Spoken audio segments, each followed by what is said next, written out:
Olá, família Conexão Três Pontas, Pod Café Podcast segundou, em horário nobre, mais ou menos, um pouquinho a mais, um pouquinho a menos.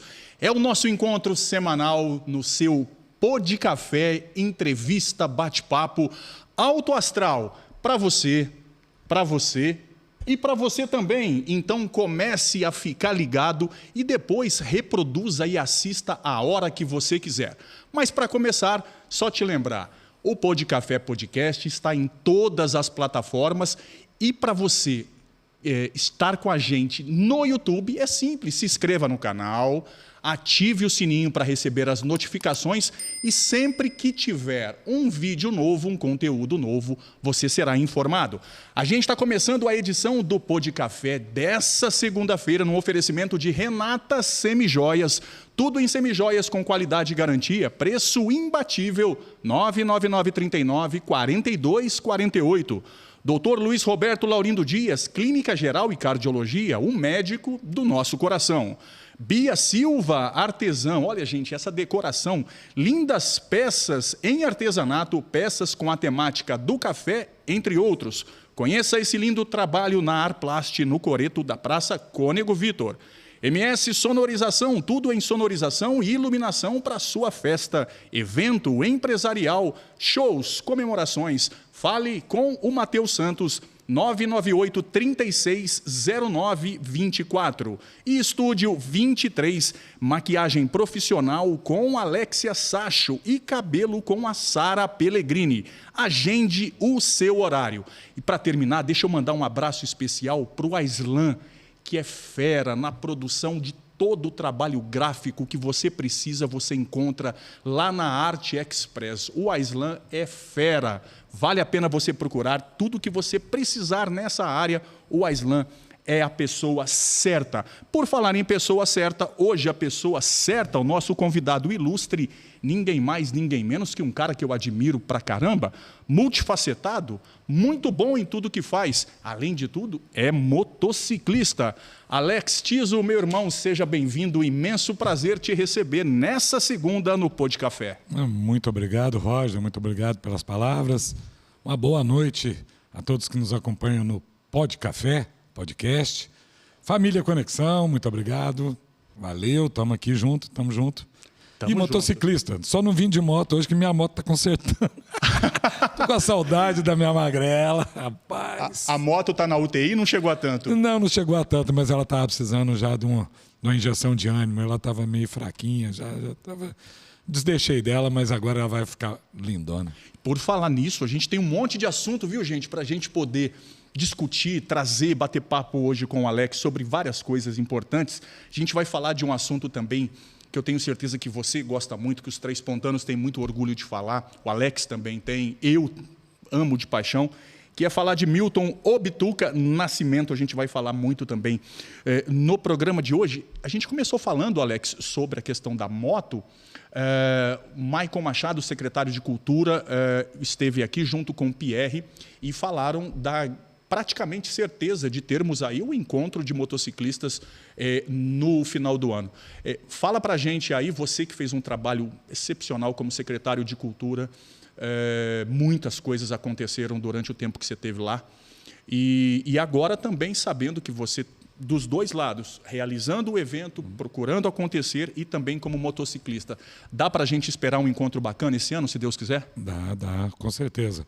O ano passado, né, Roger, a gente já tinha conversado, enquanto eu estava na secretaria, a gente tinha uma verba de emenda impositiva, né, dos vereadores, e por uma série de fatores, até questão de organização mesmo, dos motoclubes se juntarem para formar uma, vamos dizer assim, uma diretoria para que pudesse, porque a verba do município não é simplesmente você pegar do caixa, entregar para um motoclube fazer o evento, né? Tem uma série de fatores, tem que passar por um edital, por um chamamento. Eu senti que os motoclubes estavam começando a se preparar para ter essa possibilidade de receber essa verba via chamamento público. Então, eu acredito que os motoclubes já estejam mais preparados, já tem motoclube que já fez evento em outras cidades, então tem condição, já sabe da papelada toda que você tem que está disponível e para correr atrás disso, para que possa entrar no chamamento. Então, eu, se não me engano, tem verba de emenda impositiva para essa gestão, né, para esse ano fiscal de 2025. Então, tem a possibilidade, sim, eu acho que seria o ideal agora os motoclubes se reunirem, né, com a nova gestão, sentar e discutir, ver a possibilidade de realizar isso. Eu estando aqui do outro lado, também como motociclista, me disponho a ajudar nessa parte também, porque um pouco de conhecer os eventos, como realizar, como entrar num chamamento, eu posso ajudar isso muito bem. E lá tem o Pierre, que é muito entendido dessa parte, eu tenho certeza que o Michael vai estar muito disponível para isso. Aliás, um abraço aí para o Michael, né, que me sucedeu aí, para o Pierre, que continua lá, para toda a equipe da Casa da Cultura. São pessoas fantásticas, então tem total liberdade de conversar com eles, né, de traçar metas para que isso aconteça. Tem total possibilidade, sim. A gente vai falar sobre muita coisa, cara, e eu tenho uma curiosidade. Eu sou paulistano, mas de família de Três Pontas, meus avós são daqui, são 32 anos de Três Pontas e Varginha, enfim.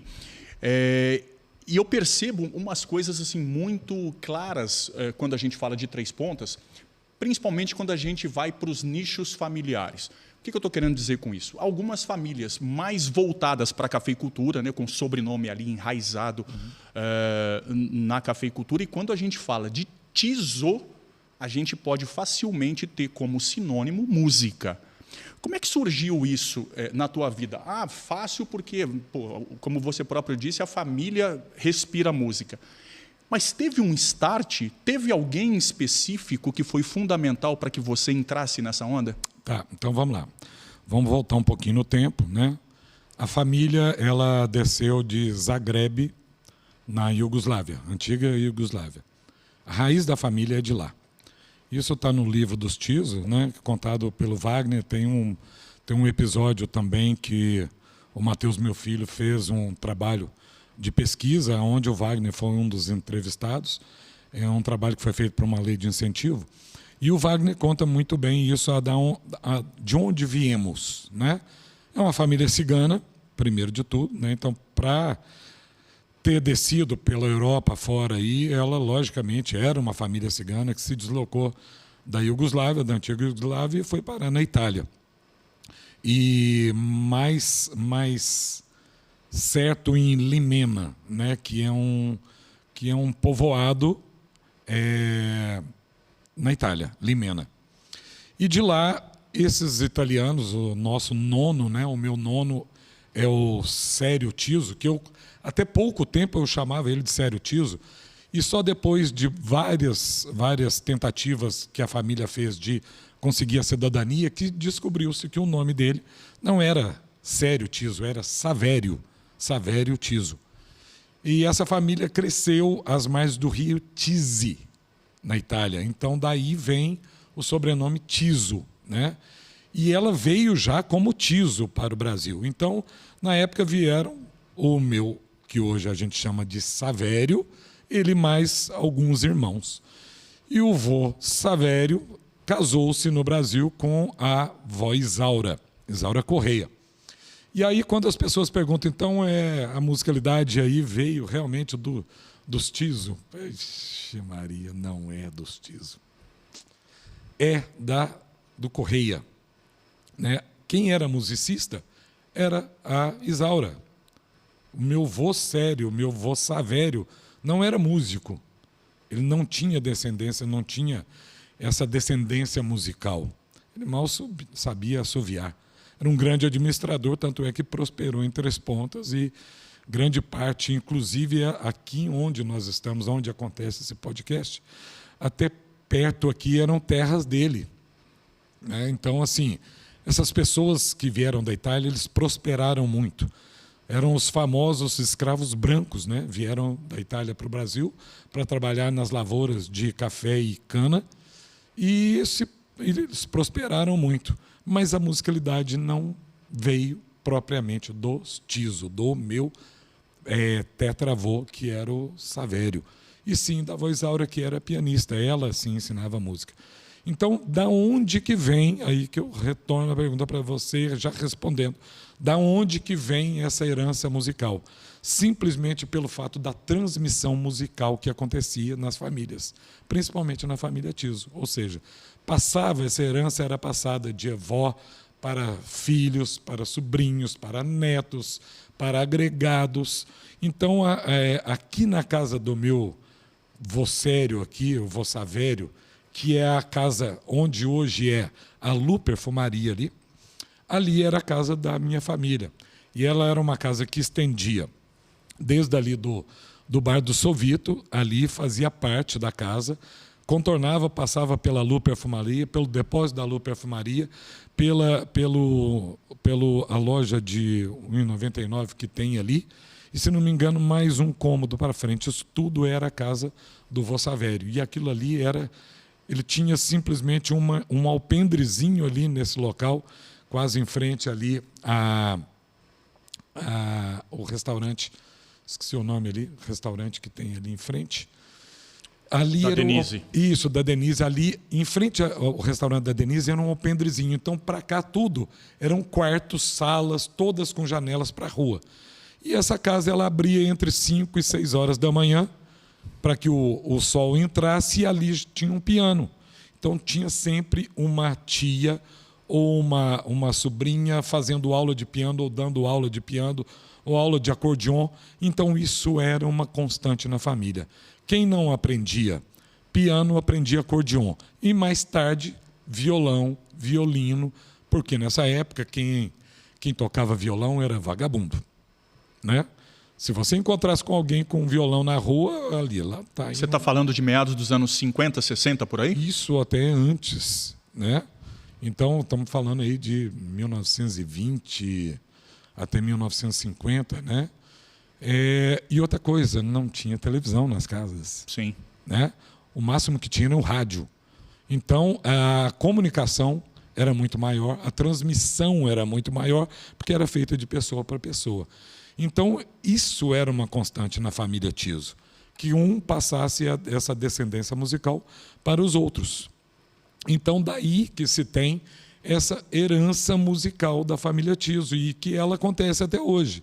Né? Por exemplo, os meus filhos nasceram na barriga da minha esposa já escutando música. Então, não tinha como escapar que eles tivessem alguma veia musical, algum veio musical.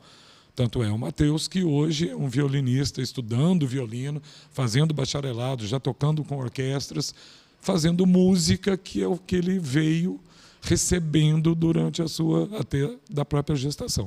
E em relação a você tem aí nitidamente na memória a idade, a época da sua iniciação musical e descobrir o que realmente eu quero para a minha vida? A minha primeira apresentação musical foi aos 5 anos. A primeira apresentação musical. Porque a família tinha essa tradição de fazer um sarau.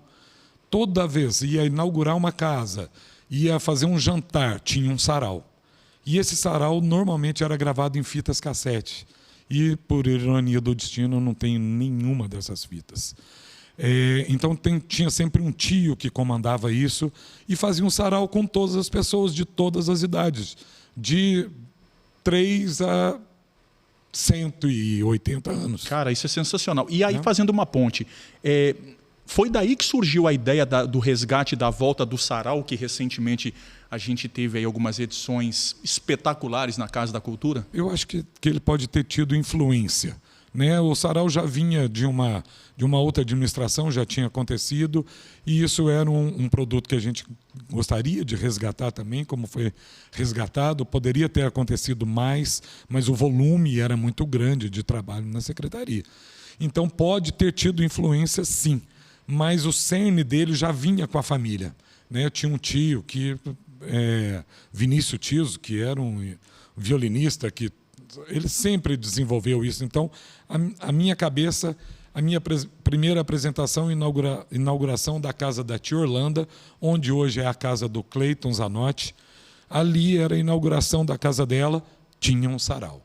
Então, isso era muito comum. E a minha primeira apresentação lá foi com 5 anos, para a família, apresentação para a família. Mas eu já estudava isso com a minha tia Ruth, né? A saudosa tia Ruth foi quem me ensinou a parte teórica toda, meu avô que me ensinou saxofone. Então eu tenho, você vê que esse todo o conhecimento, o primeiro conhecimento musical eu tive com a família. E o teu contato com o sax a partir de que idade? Provavelmente antes dos 5, porque minha primeira apresentação foi com 5 Já foi com sax? Já com sax. Quem são as suas grandes... Eu tocava ali. Eu passo a vida a cantar, tocando ai Lili, ai Lô. Foi a primeira música. Errei pra caralho. Errei muita nota. Depois eu ficava ouvindo a fita e falava assim, errei uma nota aqui, errei outra nota aqui. Essa era coisa natural, né? Pô, com 5 anos. Imagina. Na frente de um monte de monstros musicais que eu tinha ali. Sim. Né?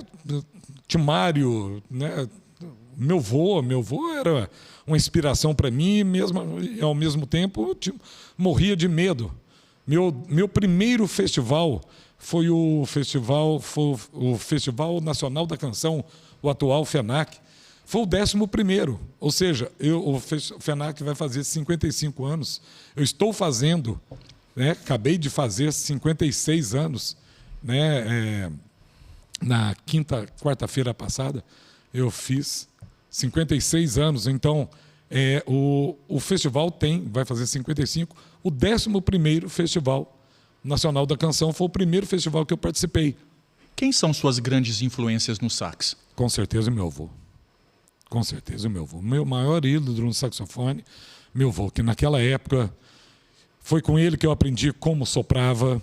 Depois que eu fui descobrir que ele fazia uma embocadura que chamava embocadura francesa, e depois eu me reciclei e passei a fazer a embocadura americana, que é uma outra maneira de utilizar a boquilha. Mas meu avô tinha uma influência lá atrás, a embocadura dele era uma embocadura francesa. E foi com ele que eu aprendi tudo de saxofone. Lógico, depois eu fiz aulas com grandes mestres aí, Teco Cardoso, Ivan Meia, né?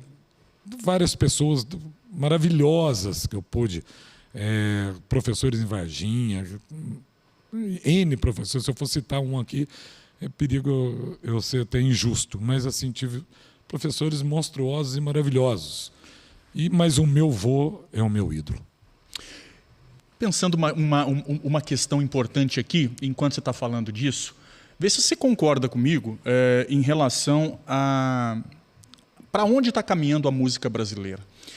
Especificamente falando do pop rock, do rock dos anos 80, que para mim é uma geração de ouro, é algo assim que ficou gravado na história, assim como os Beatles, os reis do Iê, Iê, Iê, nos anos 60 e 70, depois aqui no Brasil, todo o movimento da Jovem Guarda com Roberto Erasmo e toda aquela galera. O rock dos anos 80 veio de uma maneira muito forte e trouxe também os metais, uma força muito grande dos metais. Quem não se lembra aí da nossa geração, do Tim Maia, por exemplo, com Vitória Régia e os metais ali abafando. Por que não tem mais tanto isso nas músicas hoje em dia? Porque fica muito fácil. O computador hoje faz grande parte disso. Se você pegar hoje gravações modernas, primeiro, se a gente voltar um pouquinho no tempo, quando a gente tinha um LP, sim, o que é a primeira coisa que a gente fazia? Antes de escutar o LP, você abria o LP. Ali você tinha todas as informações. Desde quem fez a capa, quem fotografou, aonde foi gravado, qual a gravadora, qual o operador de áudio. Você tinha a ficha completa daquela. Os compositores de cada faixa. Os compositores de cada faixa, quem tocava em cada faixa, onde foi gravado cada faixa. Depois foi ficando mais moderno. Tal faixa foi gravado o instrumento tal, na Berkeley, foi gravado na Abbey Road e tal, não sei o que, tal, era o Diabo 4. Você tinha todas as informações. Hoje você não tem mais. Você, quando você pega um EP, o máximo que você tem, quem são os compositores daquela música. E olha lá. Às vezes você tem só o dono da música ali, você não sabe quem é o letrista e quem é o cara que fez a melodia. Então a desinformação hoje é muito grande e você pode procurar que você não consegue. Sim. É muito raro um artista que publica isso. Então, assim, anos 80 foi um divisor de águas para todo mundo. E da onde que vem esses metais? Então, retornando um pouquinho, a influência norte-americana que nós tivemos na Bossa Nova, né? Então, a Bossa Nova foi uma das principais molas propulsoras para que toda essa modernidade nós tivéssemos na música popular brasileira. Eu dou aula de história da música, Roger, de história da música popular. Então, a gente começa... Primeiro que o Brasil demorou cerca de 400 anos para construir a música, essa música que nós temos hoje. Nós tivemos a influência negra, sim, inegável. Nós tivemos a influência europeia através da modinha, da moda portuguesa, né? Domingos Calda Barbosa foi quem o responsável por pegar essa modinha, dar uma roupagem nova, levar isso de volta para a Europa, e lá ele apresentou isso como modinha. Essa modinha tem alguma coisa a ver com o fado? Sim, porque ele tinha influência aí de várias outras, do lead, da polka, da polka russa. Isso, da polka. Então, todas essas influências europeias e latinas, inclusive de Cuba, a música cubana, nós tivemos influência. Então, o Brasil é extremamente rico por causa dessa influência. Então, a nossa música ela se constrói principalmente a partir do negro, né? Com a influência... Então, essa influência do negro, que é primordial, e da influência do europeu. Isso é a base. Teve influência indígena? Teve influência indígena também. Por quê? Porque nós tínhamos... O indígena não tinha música, mas ele tinha sons. E esses sons foram sendo aglutinados ao longo das construções musicais. Então, dessa fusão do negro com o português, com a música europeia, nós tivemos depois o machixe.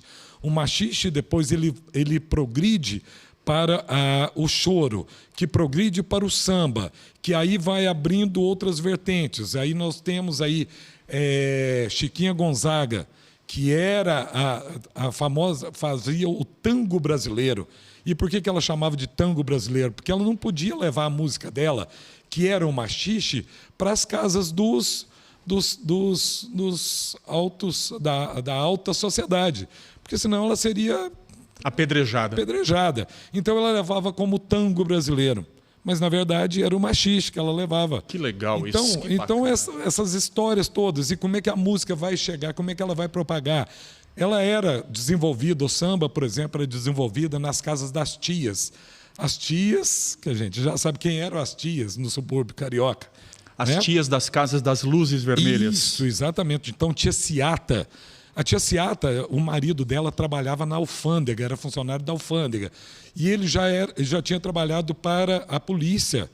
Ele trabalhava na casa de um policial. Então, ele tinha essa certa permissão. Na casa da tia Ciata, a polícia não ia. Então, ali aconteciam esses encontros para que o samba e o choro tomassem a forma que tinham. Então, olha como é que isso vai evoluindo. Depois aí vai evoluir para outras músicas, a música nacional, vai chegar a música nordestina, a música baiana, isso vai acontecendo. E aí vão tomando outras vertentes. Então, aquilo que era só o samba, ele vai privilegiar depois, com o choro, o instrumentista. E aí, com essa progressão do instrumentista, quando a gente chega na década onde tem a influência norte-americana, casa com isso que a gente veio falar. Olha como é que demorou isso tudo para que chegassem os grandes instrumentistas que foram o boom nos anos 80. Então, veio da influência americana, do choro, que tinha essa grande prospecção de trazer o instrumentista, né? O choro, principalmente por ser instrumental, ele privilegiava a performance instrumentista. Gente, espetacular. Olha, eu estou adorando, estou gostando demais. Um papo muito legal, muito bacana. Espero que você também esteja gostando. E aproveita aí, se inscreva no canal, ative o sininho aí para que você possa receber as notificações e ficar por dentro. Mas deixa eu tentar tirar o Alex aqui do sério, para a gente dar uma risada junto. Do conforto? Do conforto. Ele como historiador da música, enfim... me explica por que o Exalta Samba toca pagode e o Zeca Pagodinho toca samba. Pois eu acho assim, esses grupos, principalmente, eles se especializaram em determinados nichos, né? E isso foi o que rendeu para eles, né? Opa, isso aqui é o que vai ser minha identidade. E nota que a identidade criou, vestiu o artista com isso, né? Então, se amanhã isso inverter, vai sentir estranho. A persona, né? Vai tirar um par de brinco dele, colar, um adereço. O adereço, a camisa dele vai virar, né? Então, acho que assim, criou a identidade e ficou, né? Alguns componentes ali, com certeza, já tinham uma identidade maior com isso também.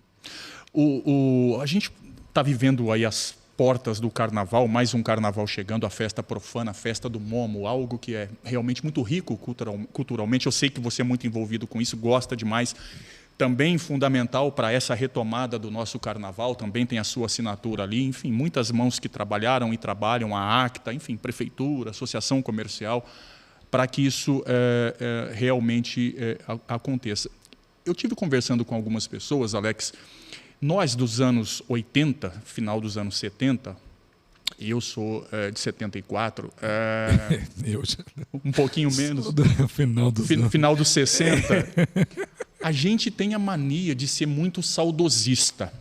Um professor me falou, cara, a turma de 70 e de 80 são as mais saudosistas. Tudo para eles é a melhor época, eles fizeram melhor e tudo que vem depois não é tão bom quanto. Você concorda com isso? E principalmente falando de carnaval, é uma quase que utopia acreditar que os bons e velhos carnavais de antigamente, falando de uma régua muito alta, ainda possam voltar? Roger, vamos voltar mais um pouquinho. Então, se a gente pensar o seguinte, em 2018, quando a gente assumiu a secretaria, foi em maio de 2018, então a gente tinha que resgatar esse carnaval para 2019.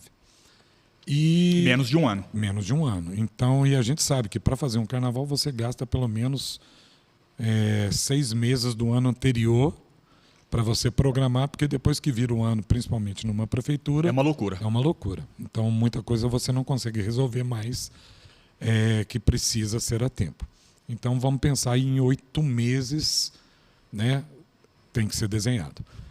Então a gente já não tinha tanto esse tempo. Então final de maio, junho, julho já tinha que estar começando a desenhar isso. E aí foi nessa época que nós começamos na cabeça de 7 pessoas, que é o movimento Carnavaliza. Quem eram essas 7 pessoas? Eram 7 pessoas saudosistas que gostariam de ver aquele movimento do carnaval e que, de uma certa forma, viveram aquilo ou com seus pais ou com eles próprios. Como é o meu caso, eu próprio. Talvez eu seja o mais velho dessa turma do Carnavaliza, então eu próprio. Alguns lá já um pouco junto com os pais, né? Eu já tinha essa experiência um pouco mais comigo mesmo, né? Era uma descendência que eu tinha dos meus avós. A minha avó, Anita, a general do Serrote, né? Que era uma grande propulsora do Serrote, juntamente com Jaime Abreu e Companhia Limitada. Então, ela já me levava para isso. Então, eu já tinha muito menos meus pais, muito mais a minha avó. Então, eu já tinha uma certa independência. Foi num carnaval que eu passei a primeira noite na rua, que eu cheguei às 8 horas da manhã, achando aquilo lindo e maravilhoso, chegar às 8 horas da manhã, porque eu estava na praça da igreja, na arquibancada, com mais de 40 pessoas vindo da Rede Globo que o Bituca tinha trazido para Três Pontas. Dentre eles, Denis Carvalho, comandando um coral de 40 pessoas às 7h30 da manhã. Cara, a primeira vez que eu ia para a padaria do Juvenal tomar café e chegar em casa... Não perco o raciocínio. Isso foi no ano que a Unidos do Cabo Sul homenageou o Bituca, não? Antes Antes ainda? Antes, bem antes. Né? Então, na época que Bituca falava em carnaval, trazia uma galera, vinha para cá. Então foi a minha primeira noite. Não sei nem como que eu cheguei em casa. E não era bebendo não, viu, gente? Era curtindo a noite mesmo. Porque naquela época não tinha nem idade para isso. No máximo eu tomava uma Fantaúva. Nessa época não era Fanta, não, era grapete. Grapete, exatamente. E a gente bebia e repetia. Quem bebe grapete, repete, grapete. Né? Então, era o máximo que a gente tomava. Não tomava bebida alcoólica nenhuma. Então, a gente curtia aquilo pra caralho. Né? Então, assim, essa época eu acho muito difícil que volte. Por quê? Porque esses baluartes dessas pessoas que pegavam para... Minha avó mudava para o Rio de Janeiro para fazer compra para o Serrote durante um mês. Ela deixava meu avô aqui, ela ia para o Rio de Janeiro, o irmão dela tinha um apartamento, ela passava 30, 35 dias fazendo compra para o Serrote. E assim acontecia com as pessoas do estudante. Assim acontecia com as pessoas do acadêmico. Eles tinham sempre as pessoas, o Jussão pelo acadêmico, as inúmeras pessoas do estudante que passavam um mês, 40 dias, fazendo compra, porque aqui não tinha isso. Então você tinha que ir para Rio de Janeiro. Nem São Paulo era referência nisso. Rio de Janeiro era referência. Comprava pluma, paetê, tudo que se comprava para carnaval era no Rio de Janeiro. Então, quem hoje, eu arrisco a dizer, quem hoje estaria em sã consciência, livre de qualquer ônus por conta própria, ir para uma capital, ficar lá um mês para comprar material. Mesmo que eu tenha a facilidade hoje que esses materiais venham, não é a mesma coisa. Você passava lá, você escolhia, você pechinchava, pegava preço, né? Então você ia nos melhores lugares, né? Então, assim, quem seria uma pessoa hoje para enfrentar, por exemplo, diante do Serrote? Vamos falar somente dessas duas escolas, porque tem inúmeras para falar. Mas do Serrote e do estudante, quem encabeçaria isso? Aí eu vou colocar na rua. Porque eu vou colocar o Serrote na rua, vou colocar o estudante, vou colocar o acadêmicos, vou colocar o Unidos da Ponte. Pelo que eu estou entendendo, o que você está me dizendo é que não dá para matar o saudosismo de toda essa geração reformulando um carnaval que lá atrás foi espetacular sem ter escola de samba, ou seja, passa obrigatoriamente pelo retorno dessas escolas. Ah, com certeza. Eu acho que para completar o saudosismo, vamos dizer assim, para completar o saudosismo, eu acho que a volta das escolas seria, sim, bacana. Mas há que se fazer um trabalho muito, muito bem feito, não é um trabalho que se faz da noite para o dia.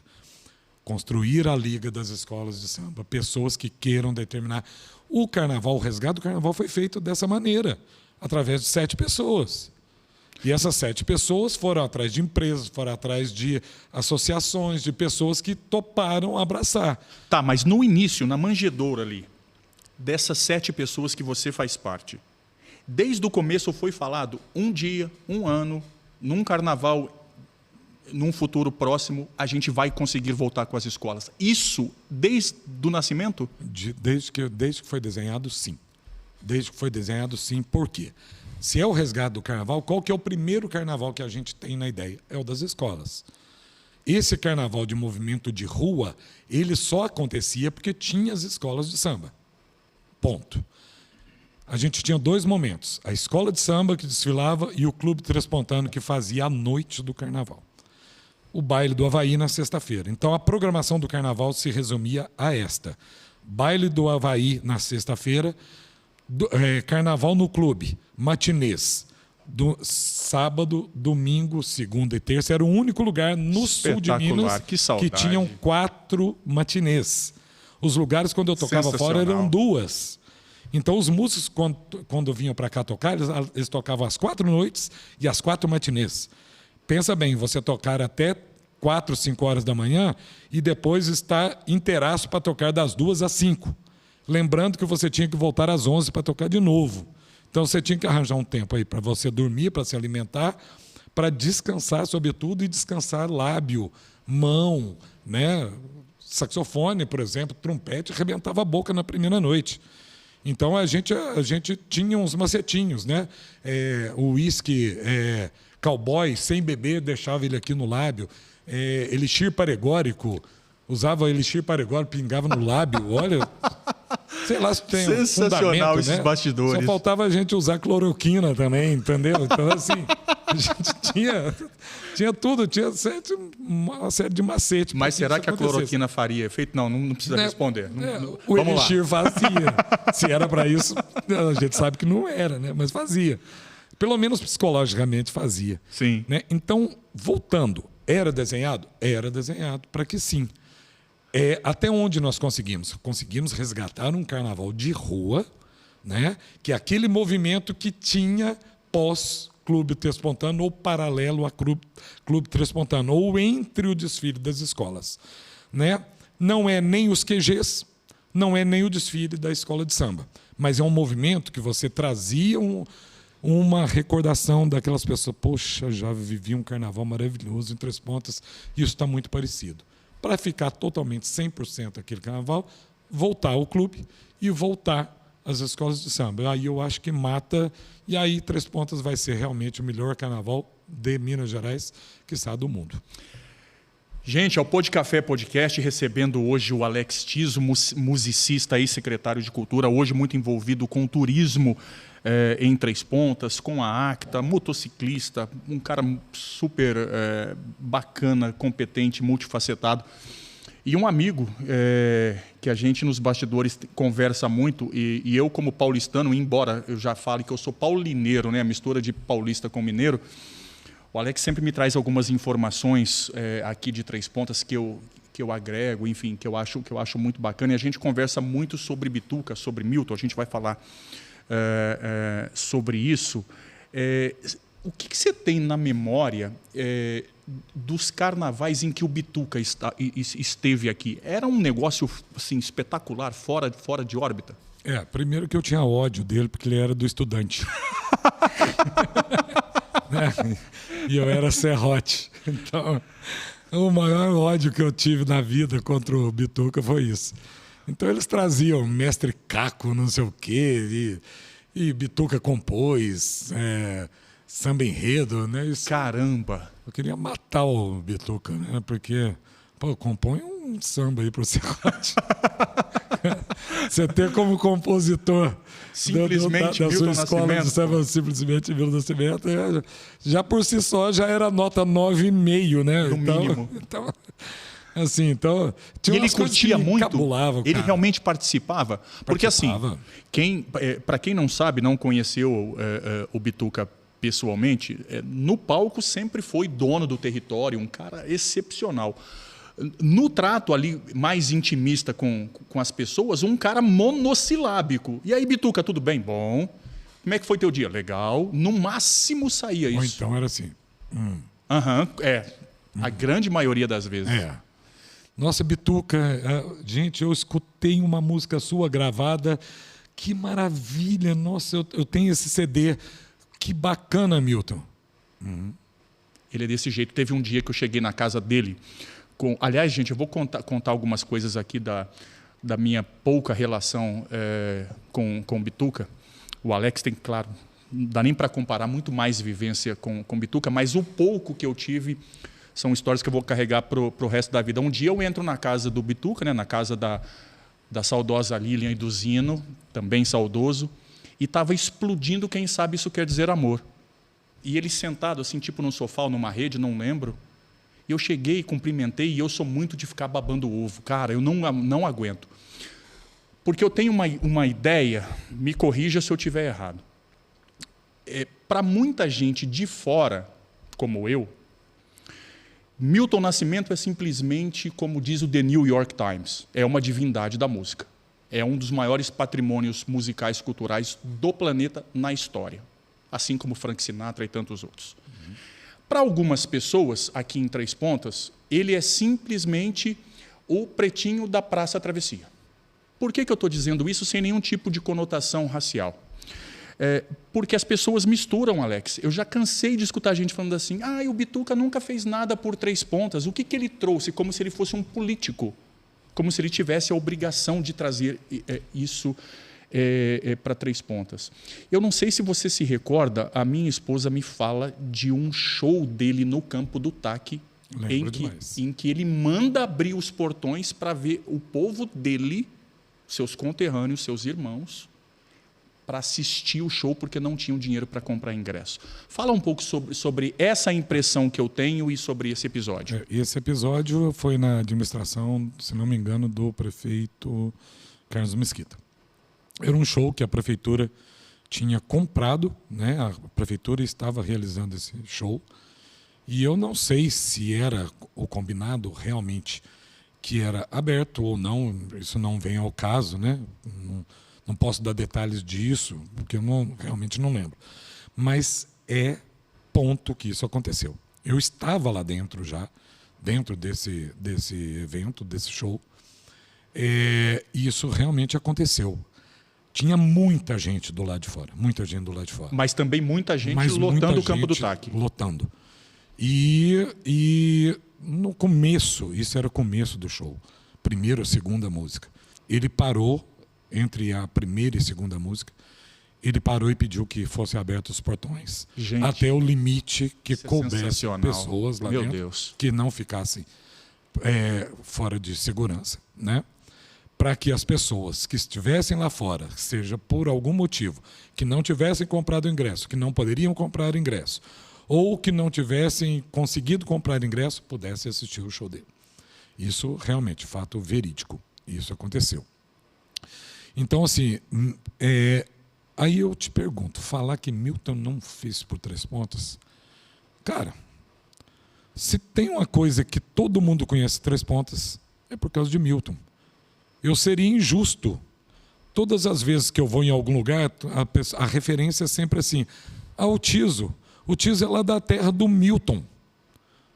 São poucas vezes que alguém falou assim, o Tiso é lá da terra do Wagner Tiso. Do Silvio Brito? A referência musical é Bituca, Milton Nascimento. Então, como que você vai falar que isso não aconteceu? No governo do Aécio Neves, isso está lá na Casa da Cultura. Qualquer um pode acessar lá, pode ver um quadro que tem lá.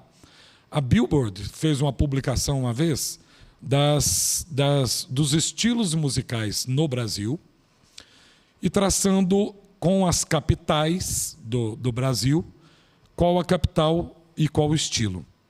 A única capital que está lá, Minas Gerais, capital Belo Horizonte, abaixo de Belo Horizonte escrito 3 pontas, e o tracinho sai de 3 pontas, escrito assim, terra de Milton Nascimento. Entendeu? Então, isso por si só já fala, uma publicação da Billboard, onde elege 3 pontas a capital mundial da música. E aí, a Aécio, só para complementar, desculpa te cortando, a Aécio vai e faz um cartão reconhecendo Milton Nascimento e a música de Milton Nascimento como símbolo maior de representatividade da música do Brasil.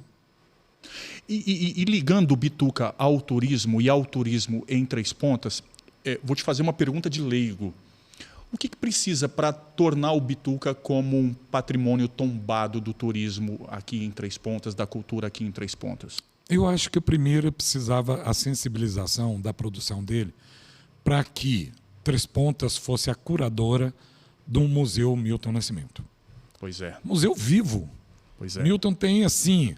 Eu tive a oportunidade de ir na casa do Milton várias vezes, inclusive onde ele mora hoje, no Itanhangá, e ver os vários Grammys que ele ganhou, o capacete do Ayrton Senna, que está lá, as roupas do... Só uma pausa, até porque, para quem não sabe, o maior herói do esporte brasileiro tinha como música preferida a Canção da América. Exatamente. Então, isso tudo o Milton tem guardado no acervo dele. Daquela turnê que ele fez, eu depois do Covid perdi muito das coisas, mas aquele que tinha umas roupas, que tinha os tambores de Minas. Essa turnê, as roupas todas dessa turnê tem no acervo dele. Então, uma certa vez eu me propus a fazer esse trabalho juntamente com o Unis. E por uma série de fatores aí não foi abraçado pela produção dele. Mas eu acho que seria interessante. Então fica aqui um recado até para a produção dele. Quem sabe, vamos traçar isso.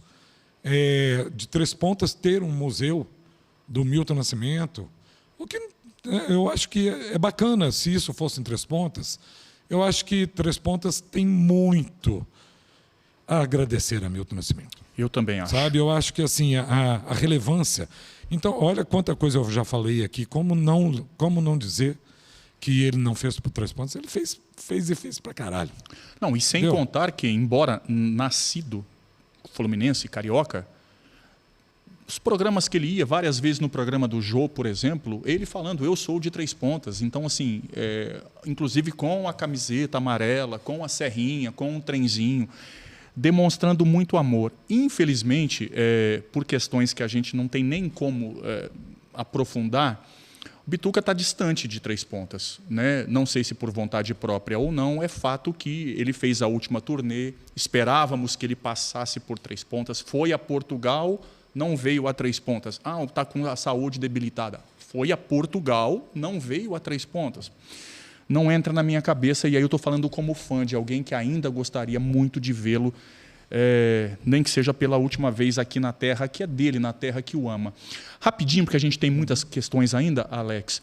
Você acredita que esse distanciamento hoje, por N motivos, tem um pouquinho de resíduo do episódio que aconteceu no Clube Três Pontano, em que todos os brancos entraram e ele foi barrado, e ele não entrou, ele foi para casa. Inclusive, o Globo fez uma crônica belíssima falando desse episódio chegando no Grammy agora, que também barrou, que queria colocá-lo numa arquibancada, um absurdo isso, deixou a Esperança sozinha numa mesa e o Bituca teria que ficar com 83 anos ali numa arquibancada. Uma total falta de respeito. Quem perdeu foi o Grammy. Você acha que, fazendo uma analogia, existe um pouquinho de rescaldo do que aconteceu no Clube Três Pontano para ele, eventualmente, agora não vir aqui? Eu acredito que não. Acredito que esse episódio foi um episódio que ele superou totalmente. Superou. Até porque depois disso, muitas vezes ele veio para Três Pontas. Inclusive fez música com os músicos três pontanos, foi no Serginho 2, no Caramba 4. Fez com os meninos de Três Pontas, fez um disco exclusivo com os meninos de Três Pontas. Voltou aqui várias vezes, né? Depois que ele teve a saúde um pouco mais debilitada, que ele ficou mais quieto. Né? Por outros motivos são isso. É exatamente isso que você falou. Não cabe a nós aprofundar nessa questão, né? Nas questões pessoais, familiares, porque isso compete realmente a eles. Né? Eu sinto assim, o sentimento nosso, enquanto fãs, enquanto Três Pontanos, deve ser de gratidão sempre. Isso porque Milton Nascimento fez muito mais do que devia para Três Pontas. Então, eu acho que esse episódio não foi o que distanciou ele da cidade, não. Até porque as lembranças que eu tenho com Milton aqui é de quando ele vinha, ele ligava principalmente para Marco Elísio, e Marco Elísio me ligava e a gente saía altas horas da noite para comprar picolé Chicabon, né, no posto. Então tinha que ir no posto. Tinha que ser o Chicabon. E do posto. Não podia ser de outro lugar, só do posto. Para comprar abacaxi no caminhão que ficava na Frei Caneca. Tinha que ser o da Frei Caneca. Então tinha essas coisas. Essas manias do Bituca. Essas manias, entendeu? E aí a gente descia do carro com Bituca, comprava abacaxi, chupava picolé do Chicabon. Isso era uma coisa natural. Ninguém na rua ficava tietando, não. Ô Milton, ô Bituca, isso era normal. Mas ainda assim monossilábico ou nesses momentos com vocês normal? Totalmente monossilábico, sempre. Sempre. Né? Era difícil quando você conseguia uma risada dele. Isso era a glória. Quando saía essa risada, era a glória. Mas assim, era um carinho. A gente sabia disso. Então, várias vezes eu fui interpelado, as pessoas falaram assim, ele é antipático. Não, nunca foi antipático. Ele era um cara realmente muito fechado com ele mesmo. E assim, Milton foi uma pessoa que teve vários dissabores na vida. Já começou por perder Elis. Né? Então isso, na vida dele, foi devastador. E ao longo da vida ele foi perdendo pessoas muito próximas e muito importantes na vida dele. Como, por exemplo, River Phoenix, que era um ator fantástico americano e um cara que ele considerava muito. Exatamente, foi outro baque na vida dele. E aí foram sucessivos, né? A perda dos pais, a perda da mãe, né? Isso foram coisas que mexeu muito. Bituca muito sensível, isso sempre foi. Prova da sensibilidade dele são as músicas que ele faz. Né? Por falar em sensibilidade, deixa eu contar uma fofoca para vocês aqui. Eu já contei isso aqui para o Alex, eu quero que o Alex comente no ar. Eu acho que sintetiza a genialidade e a rapidez de pensamento de Milton Nascimento. Um dia eu entrei na casa da Jaceline, da irmã do Bituca, para poder entrevistá-lo. E até hoje, se eu parar na frente do Bituca, a mão vai tremer muito, é muita emoção, assim, é difícil ficar frente a frente com o Milton. E foi uma época que ele estava muito magrinho, que ele estava muito debilitado, enfim. E eu fui fazer a entrevista com ele com o gravador na mão. E ele tem a dificuldade de o repórter faz a pergunta esperando uma resposta longa e é pouquíssimas palavras. E estava no auge do axé, no auge do El Chan. E eu ainda era muito imaturo, perguntava qualquer coisa que vinha na cabeça, enfim, não tinha muito filtro. Falei assim, Milton, me explica por que o traseiro da Sheila Mello e da Sheila Carvalho hoje fazem mais sucesso que a sua garganta. Cara, eu perguntei isso para o Bituca, na distância que eu estou de você. Formou-se ali um silêncio sepulcral. E aí passou um filme na minha cabeça. Eu falei, cara, você fechou a porta.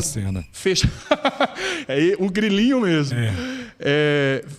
Falei assim, cara, você fechou a porta com o Bituca, vai te mandar embora, você nunca mais vai ter contato nenhum. Graças a Deus, depois ele mandou um crooner, um CD autografado para mim, enfim. Eu terminei de fazer a pergunta, Alex, ele ficou em silêncio, acho que uns 30 segundos, mas parecia uma eternidade. E ele disse somente essa frase, Roger, repete essa pergunta para mim daqui a 5 anos. É uma resposta... Para bom entendedor, um pingo é letra, né? Ou seja, o que é modismo sai, vai embora, tem data de validade, e o que é bom perpetua. Você tem muitas histórias, e você me contou no carnaval do ano passado, que você estava, se eu não me engano, num shopping e você encontrou um amigo ou uma pessoa chegou até você, te reconheceu falando que você era da terra do Milton Nascimento. É um episódio mais... Você lembra disso? Do que você me contou, de uma viagem, acho que você estava num shopping center e alguém te reconheceu como aqui de Três Pontas? Foi o seguinte, foi o ano passado, eu estava... A Marli, minha esposa, segue um pianista, Molineiro, se não me engano, Molineiro. Esse pianista, ele toca todos os dias, ele toca 364 dias no ano, no Shopping Iguatemi, se não me engano, Shopping Iguatemi, 2 sessões, uma às 2 e pouco, outra às 5 e pouco no Shopping Iguatemi. E a Marli segue ele no Instagram. E a Marli, a gente estava, o Matheus, meu filho, mora lá, a Marli falou assim, Matheus, nós vamos sair, nós queremos ir lá no Shopping Iguatemi ver o Molineiro, que ele toca piano lá, eu gosto muito dele, eu sigo ele e tal, não sei o quê. E aí chegamos lá, ele estava tocando, foi no momento, na segunda sessão dele, das 5 e pouco, é uma coisa meio inusitada, assim, tipo 5h15 a 5h45, entendeu? Então, assim, não é 5 horas, não é 2 horas, é 5h15 a 5h45, ou 5h50. Pontualidade assim. Britânica.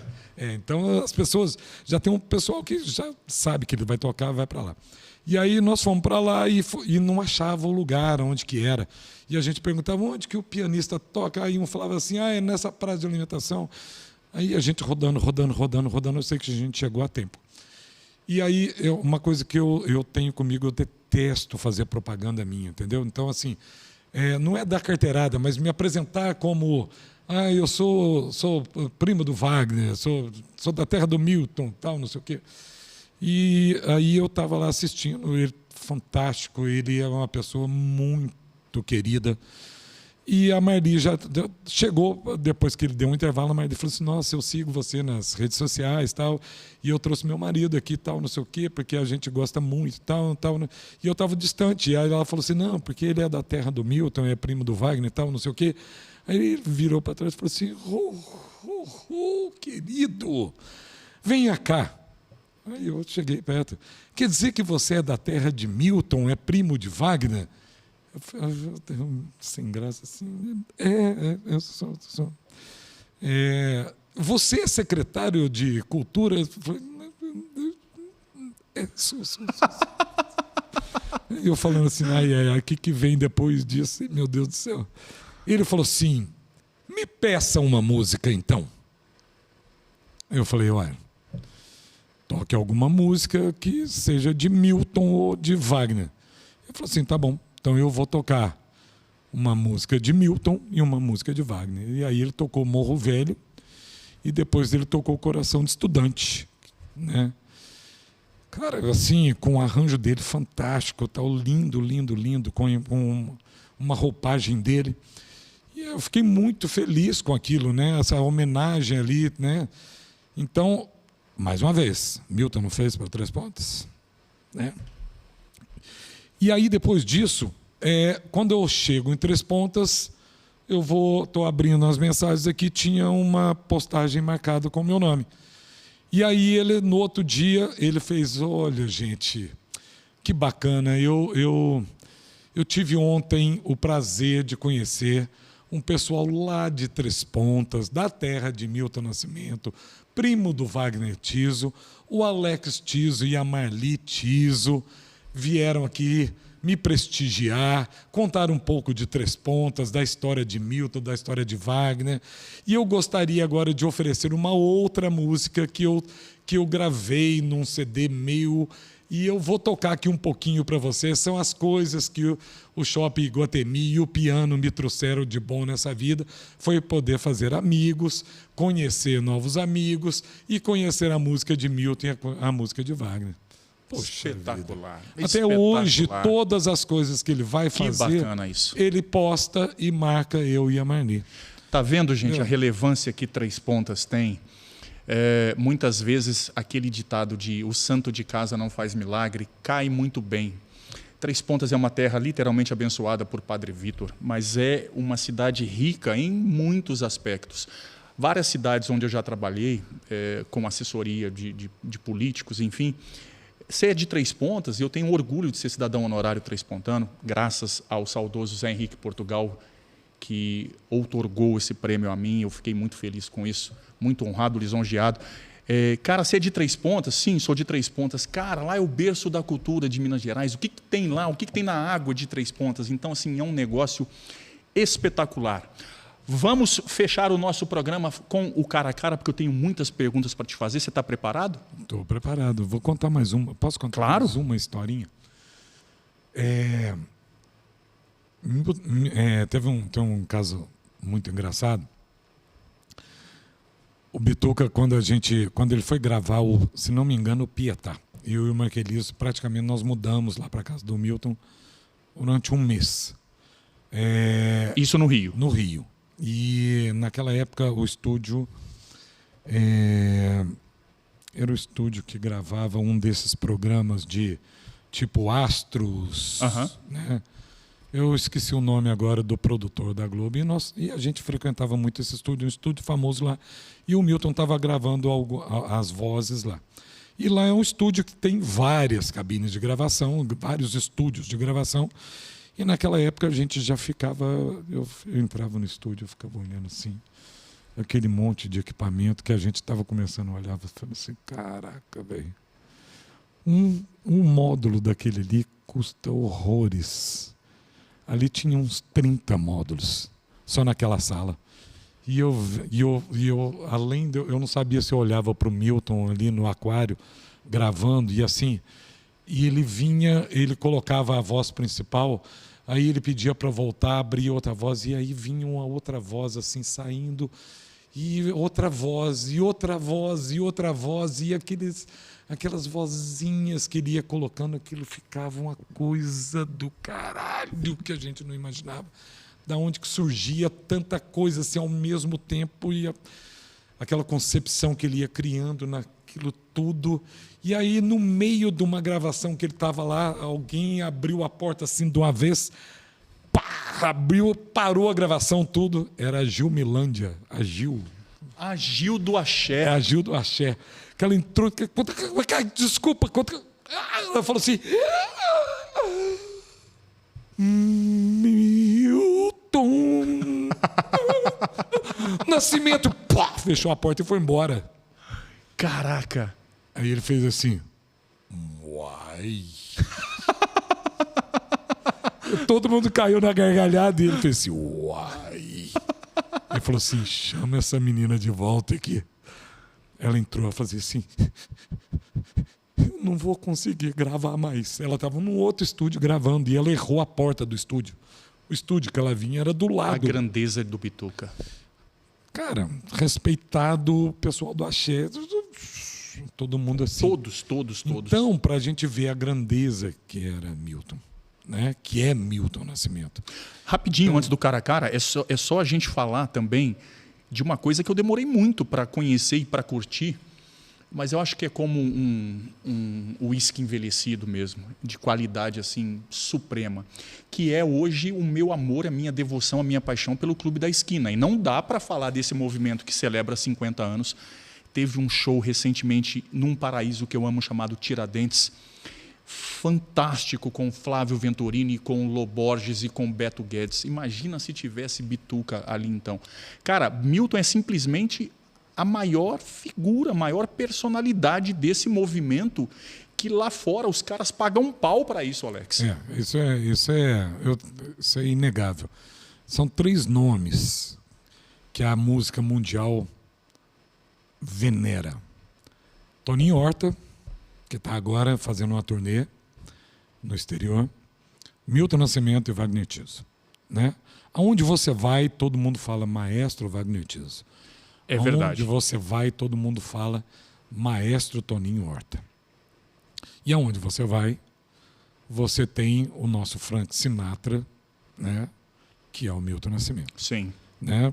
Prova disso é que, se não me engano, Elis falava isso, né? Se Deus soubesse cantar, ele cantaria com a voz de Milton Nascimento. Com a voz de Milton Nascimento. Né? A grandeza dessa mulher em reconhecer isso, sendo que foi uma das maiores simplesmente Elis. Vozes, né? Simplesmente Elis. Teve a referência mundial. Então, assim, eu seria totalmente injusto se eu não citasse aqui Wagner Tiso. Por quê? Porque a construção do Clube da Esquina se deu através desses dois. Da amizade que os dois... Morro Velho conta exatamente o Milton vendo o Wagner ir embora para a capital. A história é essa. Então, assim, a paixão que um tem pelo outro e a cumplicidade musical e mesmo de vida que um tem com o outro é gigantesca. Parceiros em inúmeras músicas, né, conceituados mundialmente. Então, assim, lógico, todas as vezes que a pessoa fala assim, você está na terra do Bituca. Eu falei, só da terra do Bituca, do Wagner Tiso, do Toninho Horta, do Padre Vitor, da nossa mãe e, sobretudo, do café. Espetacular. Então, eu acho que, assim, Três Pontas já deu tanta coisa e vai continuar dando tanta coisa para o mundo, cara, que é... Sim, e eu vi uma coisa recentemente que me chamou a atenção. Eu até paguei um mico recentemente, acho que você estava lá e você viu a última vez que teve a reinauguração do conservatório e o Wagner Tiso chegou lá. Antes dele entrar, eu quase pulei no pescoço dele para fazer uma foto. Eu não sei se você lembra dessa imagem, porque até então eu nunca tinha estado pessoalmente com o Wagner. Na hora que eu vi o Wagner, eu falei, não, vou fazer uma foto, vou tietar mesmo. O Wagner, na sua página oficial no Instagram, ele postou uma agenda de um show comemorativo que ele está fazendo numa casa no Rio de Janeiro. O que tem, Alex, de comentário, exatamente o que você falou, maestro, eu te amo, maestro, eu te amo, e citam as músicas, a obra-prima, é realmente fantástico. Vamos de cara a cara? Beleza, fica aí uma sugestão. 80 anos do Wagner, é a hora de, quem sabe, fazer um show de 80 anos, né? Pois é. Show maravilhoso. Secretaria de Cultura, quem sabe, já que Bituca não vem, quem sabe vem Wagner Tiso e o peso é o mesmo. Vamos de cara a cara, homenageando na maior cara de pau. É o cara a cara do Paraguai. É o cara a cara que a gente conhece um pouco melhor o entrevistado com pouco tempo para pensar. Se eu repetir a pergunta, você pode destrinchar um pouco mais. Fechado? Ok. É verdade quando Lô Borges e Bituca falaram aquela frase que eu tatuei na perna, sonhos não envelhecem? Não, jamais. Por quê? Prova disso é o que a gente quis fazer com o carnaval e continuar querendo fazer. Sonhos não envelhecem nunca. Amigo é coisa para se guardar onde? Os verdadeiros do lado esquerdo do peito. Os verdadeiros são muitos? Não, nunca são muitos. Se não for 3 pontas, qual lugar ideal para o Alex Tiso? Na minha casa. Você é a segunda pessoa que me fala isso. Eu perguntei para o entrevistado, se você não estivesse no Pô de Café, agora você estaria onde? Ele falou, dormindo. Pode ser que a minha casa esteja em outro lugar. Hoje ela está em 3 pontos, mas é o meu lar. O filósofo contemporâneo Zezé de Camargo, quando foi homenageado no Carnaval do Rio de Janeiro, o repórter chegou ao vivo, pagou um mico danado e falou assim, cara, você é do sertanejo, tal, você está escutando samba enredo? Como assim? Ele falou assim, cara, cada um no seu quadrado. Lá na minha fazenda em Goiás eu vou escutar o sertanejo. No quadrado do Alex, o que o Alex escuta? No meu quadrado, eu escuto muita música mineira. Mas, ultimamente, eu gosto de uma rádio. Adoro rádio, cara. Adoro rádio. Tem uma rádio aí que fica até de dica. 99.9 FM, a rádio do Rio de Janeiro gente, foi JBFM. JBFM 99.9. Maravilhosa, cara. Para quem é dos anos 80, anos 70, 90... Curiosamente, a mesma frequência da Sentinela. Mesma frequência da Sentinela. Maravilhosa. Eu tenho no meu... O aplicativo anda aqui. Sensacional. Ver o filho seguindo seus passos e brilhando como está, te causa? Cara, eu fico muito emocionado. Realmente muito emocionado. O Matheus, tanto o Matheus quanto a Elis, para mim, são frutos meus, né? Meus e da Marli. E a gente vê seguir a carreira, vai ser uma carreira difícil. Eu sempre falo isso para ele. Prepare-se para sempre ser a pior coisa do mundo. Mas também prepare-se para ser a melhor coisa do mundo. A música não tem meio termo. Ou você é muito bom, ou você não é. Ou você tem tudo, ou você não tem nada. Não tem meio termo na música. Mas ela tem um componente que ela vai te deixar muito feliz. A música na minha vida é? Tudo. Por quê? Vou completar 35 anos o ano que vem de prefeitura. Os 35 anos dentro da música. Eu vou completei agora 56. Ou seja, eu tenho 51 de carreira, se eu contar da minha primeira apresentação. Então eu não tenho outra coisa. Um dia o Matheus me perguntou isso. Pai, eu quero fazer medicina, porque eu quero ganhar dinheiro, eu não quero ficar igual vocês. Eu falei, Matheus, te falar uma coisa. Dinheiro eu nunca tive. Eu tenho certeza que eu nunca vou ter com a música. Mas prazer, satisfação e alegria, só a música me deram. Então, talvez, se você for médico, você não vai ter esse mesmo prazer que a música pode te dar. E faltando uma semana, ele já tinha feito inscrição para o vestibular de música. Ele chegou para a Marli e falou assim... Ele falou para a Marli, não falou para mim. Eu falei, mãe, eu queria te comunicar um negócio. Eu não sei se você vai achar bom ou ruim. Eu resolvi que eu vou fazer música mesmo.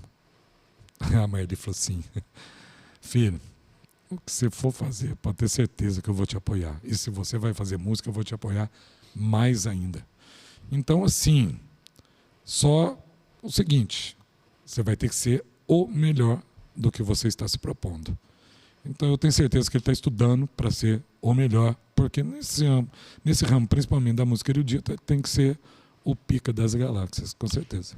Essa continuidade, esse continuismo, é uma das suas maiores alegrias? Com certeza é a maior. Uma das maiores tristezas, a perda do seu irmão? Olha, uma delas sim. A perda eu ainda não sei lidar muito com ela. A perda do meu avô, a perda da minha avó, a perda do meu irmão, são coisas que a gente, com o tempo, a gente entende o distanciamento. Mas é muito difícil a gente aceitar. Se eu chegar para o seu filho e perguntar qual o seu ídolo, fatalmente ele vai dizer Alex Tiso. O que isso te causa? Nossa, seria maravilhoso. Eu tenho certeza que eu não vou ser o ídolo dele. Ele tem tantos ídolos aí. Mas se a resposta dele for essa, com certeza eu vou ter uma dívida de gratidão com os céus, porque foi tudo que eu rezei sempre para que ele tivesse o caminho dele muito bem delimitado e que aquilo que fosse a escolha dele fosse realmente a melhor escolha.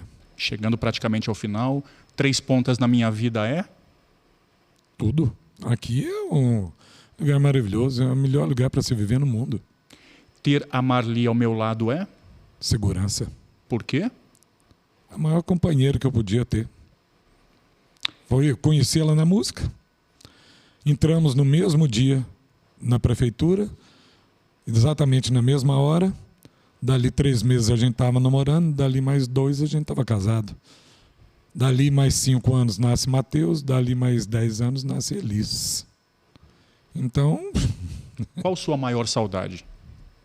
Acho que meus 2 avós. Meu avô Djalma e minha avó Anita.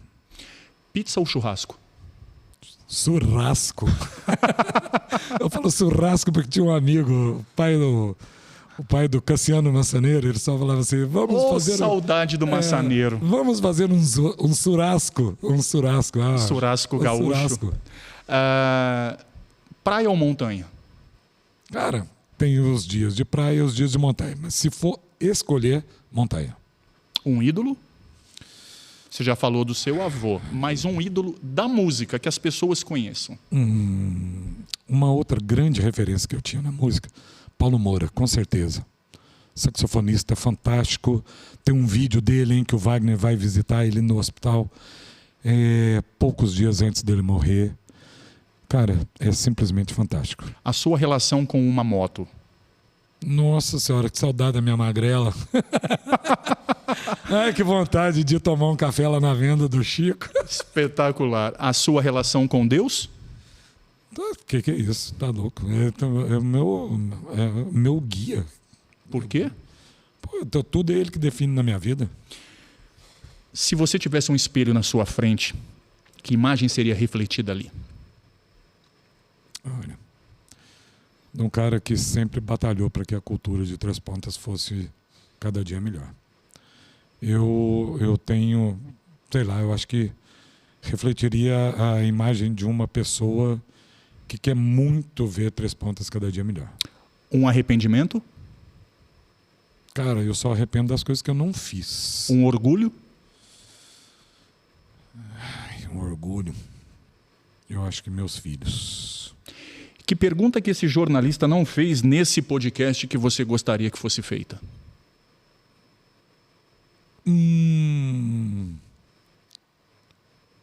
Para acompanhar um bom churrasco?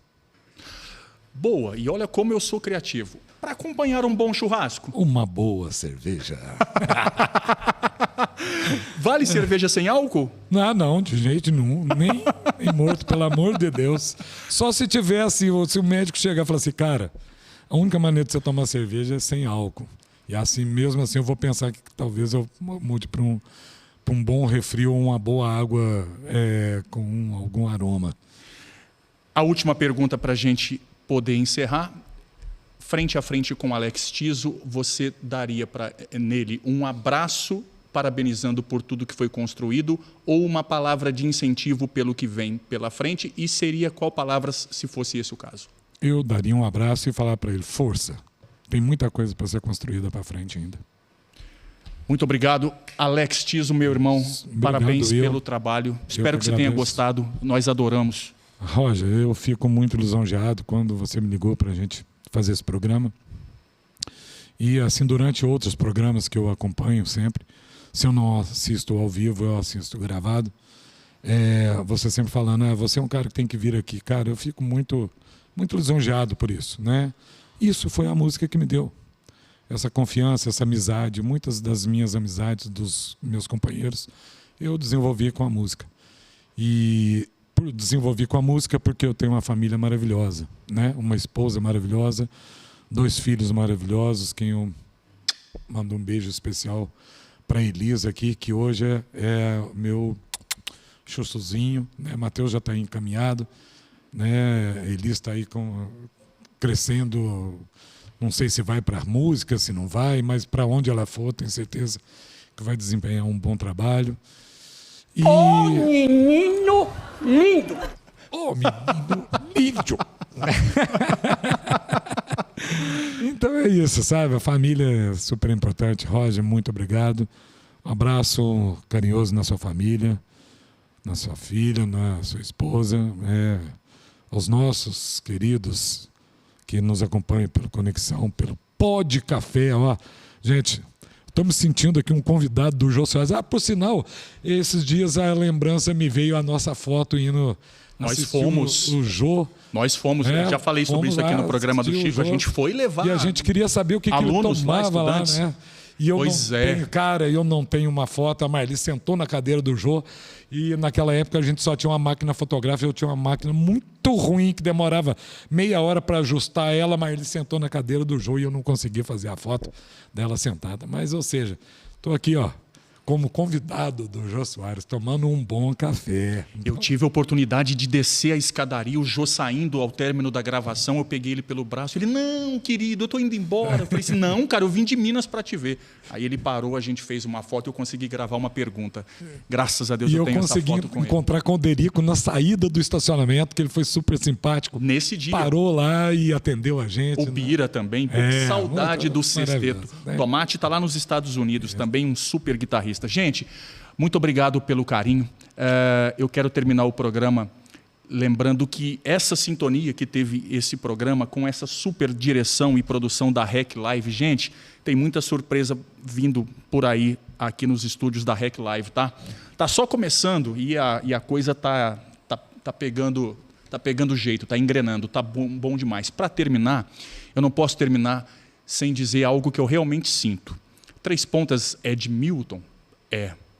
Mas é de Vaval, é de Wagner, é de Gileno, mas é de Alex Tiso também. Obrigado. Uma das grandes pessoas que eu conheci e que muito fez e faz para a cultura e faz para a música de Três Pontas.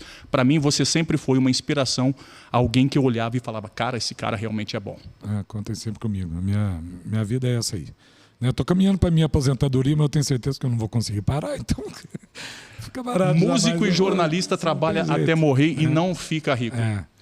Muito obrigado, Roger. Uma salva de palmas. Quer ver que eles têm palminha? Ó. Tem palminha aí? Ó. Valeu, pessoal da REC Live. Valeu. Gente, obrigado. Na semana que vem a gente volta com mais uma edição do seu Pod Café Podcast em horário nobre, mais ou menos, um pouquinho mais, um pouquinho menos, sempre com uma pauta bacana. Não deixe de seguir, de se inscrever no YouTube, de ativar o sininho para receber as nossas notificações. Para terminar, aquilo que eu falo sempre. Quer ter sucesso nessa semana? Duas coisas. A primeira, deixa a preguiça de lado, levanta esse traseiro do sofá e corra atrás do seu sonho. Do céu só cai chuva. Para que um milagre aconteça, é necessária a sua força de vontade e ter fé em Deus. Grande abraço, fica com Deus. Nos vemos na semana que vem. Tchau!